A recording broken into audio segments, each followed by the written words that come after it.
વિસ્તારમાં પાણીનો કકળાટ યથાવત. ખોડિયારનગરની કૃષ્ણાનગર વિભાગ 2 સોસાયટીના રહીશોએ વોર્ડ નંબર 4 કચેરીએ કર્યો હોબાળો. 4 મહિનાથી પૂરતું પાણી મળતું નથી. વડોદરા શહેરના પૂર્વ વિસ્તારમાં આવેલી અનેક સોસાયટીઓમાં પાણીની સમસ્યા દિવસે ને દિવસે ગંભીર બનતી જઈ રહી છે. પૂર્વ વિસ્તારમાં પાણીનો પુરવઠો વધારવા માટે આજવા ખાતેથી નવી લાઇન જોડાણની કામગીરી હાથ ધરવામાં આવી છે, પરંતુ કામગીરી ધીમી ગતિએ ચાલતા હજુ પણ અનેક વિસ્તારોમાં પાણી માટે લોકો વલખા મારી રહ્યા છે. સ્થિતિ એવી બની છે કે વડોદરા મ્યુનિસિપલ કોર્પોરેશને મોટાભાગના વિસ્તારોમાં ટેન્ડર મારફતે પાણી વિતરણ કરવાની ફરજ પડી રહી છે. આ દરમિયાન વોર્ડ નંબર 4 કચેરી ખાતે પાણીની સમસ્યાથી પરેશાન નાગરિકોએ ભારે હોબાળો મચાવ્યો હતો. ખોડિયારનગર વિસ્તારમાં આવેલી કૃષ્ણાનગર વિભાગ 2 સોસાયટીના રહીશોએ આક્ષેપ કર્યો હતો કે સોસાયટીના 300 મકાનોમાં છેલ્લા 4 મહિનાથી પૂરતા પ્રમાણમાં પાણી મળતું નથી. પાણીના ઓછા પ્રેશરને કારણે ઘરો સુધી યોગ્ય રીતે પાણી પહોંચતું નથી, જેના કારણે લોકો ભારે હાલાકી ભોગવી રહ્યા છે. રહીશોનું કહેવું છે કે મ્યુનિસિપલ કોર્પોરેશન દ્વારા ટેન્કર મારફતે પાણી વિતરણ કરવામાં આવે છે, પરંતુ તેનાથી સમસ્યાનો સ્થાયી ઉકેલ આવતો નથી. ઘણી વખત પીવાના પાણી માટે અલગથી પાણીના જગ ખરીદવાની ફરજ પડી રહી છે.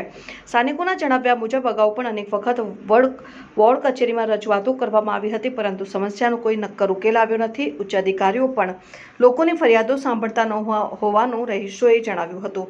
અંતે હવે આ મુદ્દે મ્યુનિસિપલ કમિશનરને રજૂઆત કરવાની ચીમકી ઉચ્ચારવામાં આવી છે. કૃષ્ણનગર 2 માંથી આવ્યા છે સાહેબ. આજે 4-5 મહિનાથી પાણીની પ્રોબ્લેમ છે. અમે કેટલી કમ્પ્લેન રાખી પણ કોઈ અહીંયા કોઈ સાંભળવા જેવું સાહેબ નથી. આજે કેટલા દાડાથી અમે આવ્યા છે પણ સાહેબ લોકો કોઈ મળતા બી નથી અહીંયા. કોઈ આજે તમે બી જોઈ શકો છો કે અંદર કોઈ સાહેબ નથી બેઠેલું. આજે 4 મહિનાથી પાણીની પ્રોબ્લેમ છે. કોઈ પાણીની કોઈ નિકાલ આવતો નથી. કેટલા સાહેબોને મળ્યા, ફોન કરે, ફોન નહીં ઉચકતા સાહેબો લોકો. આગળ અમે શું કરીએ? આજે કઈ જગ્યાએ આવ્યા છો તમે? અમે વોર્ડ નંબર 4 માં આવ્યા છે. તો શું જોવા મળ્યું? કોઈ સાહેબો બેસા નથી. આવીને એક સાહેબ બેસે એ બી આવીને જતા રહ્યા કે અમે કરીશું ફોન કર્યા પણ ફોન બી કશું ઉપાડતા નહીં, કશું કરવાનું નહીં. કેટલા સમયથી આવા ધક્કા ખાવ છો તમે? અમે આજે 3-4 મહિનાથી ધક્કા જ ખાઈએ છીએ. ગયા વર્ષે બી એવું પ્રોબ્લેમ હતું પણ પાણી આવી ગયું, પણ આ વર્ષે તો કશું જ નિકાલ નથી આવતું. ને હમણાં 25 તારીખે વોટિંગ હતી ત્યારે બધા આવ્યા હતા કે પાણી આવશે, તો 2 દિવસ પાણી આવ્યું, પછી ત્રીજા દિવસે પાછું બંધ થઈ ગયું. હવે કોઈ જોવા નથી આવતું. હાલમાં જે નવા કોર્પોરેટરો બન્યા છે એમને તમે સંપર્ક કર્યો કે આની સમસ્યાઓ છે? હા, બધાને કર્યો હતો. ઓનલાઈન મેસેજ બધાને લખ્યો છે કે પાણી નથી આવતું, પણ કોઈ નિકાલ નથી આવતો. સાહેબ શું કહેવામાં આવે? એમના દ્વારા કહેવાય કે અમે વાત કરીશું વીએમસીમાં, પણ આગળ વાત થતી નથી કશું પણ.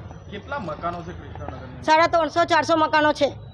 શું નામ આપનું? મારું નામ મિસ્ત્રી રાખી શિવપ્રસાદ. શું નામ છે આપનું? કઈ જગ્યાએ આવ્યા છો અને શું સમસ્યા લઈને આવ્યા છો? મારું નામ વિપુલ શર્મા છે. અમે પાણીની સમસ્યા લઈને આવ્યા છે અને કૃષ્ણનગર 2 માં રહીએ છીએ અમે લોકો. ને અમે અહીંયા છેલ્લા 4 મહિનાથી દોડાદોડ કરીએ છીએ. અહીંના એન્જિનિયર છે, ડેપ્યુટી એન્જિનિયર છે, એ અમારું ફોન રિસીવ કરતા નથી.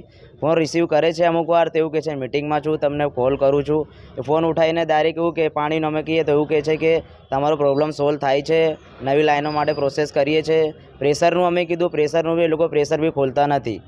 પાણી અમારે ત્યાં છેલ્લા 4 મહિનાથી પાણી આવતું નથી. ને ટેન્કરો મોકલે છે. હવે ટેન્કરોમાંથી 300-400 મીટર સુધી ઘર છે. હવે 300-400 મીટર સુધી ભરીને એક ડોલ કેવી રીતે લઈ જશે માણસો? ટેન્કરો 3 થી 4 ટેન્કર મોકલે છે અને મકાનો 300-350 મકાન છે. આ જે સ્થાનિક કોર્પોરેટરો છે એમને તમે ઓળખો છો ખરા? કોર્પોરેટરને બી અમે વાત કરી છે. એ બી એવું કહે છે કે અમે તમારી વાત આગળ કરીએ છીએ, વીએમસીમાં વાત કરી છે, પણ હવે એમનું બી કંઈ નિકાલ આવતું નથી. અમારે જવાબ શું આપ્યો એમને? જવાબ એવું આપ્યું કે તમારે આગળ વાત કરી છે, એવું કહે છે અમને. ખાલી તમને યોગ્ય જવાબ નથી મળ્યો તો આગામી દિવસોમાં શું કરશો? આગામી દિવસો અમે આ જ કરશું, નહીં તો વીએમસી કમિશનર છે અરુણ મહેશ બાબુ, એમને કોન્ટેક્ટ કરશું. એવું બધું અમે ત્યારના દોડા જ કરીએ છીએ, પણ અમારી કોઈ રજૂઆત થતી નથી અહીંયા.